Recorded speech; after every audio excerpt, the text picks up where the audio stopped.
पैसा ना तो पावर चाहिए, पैसा ना तो पावर चाहिए, पैसा ना तो पावर चाहिए, पैसा ना तो पावर चाहिए। हमारा में दोसर हो कौन रे।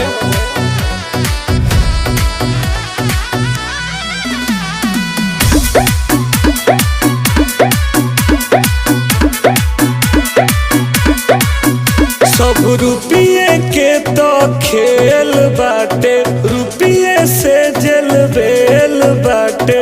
भैया के आगे सब फेल बाटे, सीधे अंबानी से मेल बाटे। एकदम सही कहता हूँ भाई।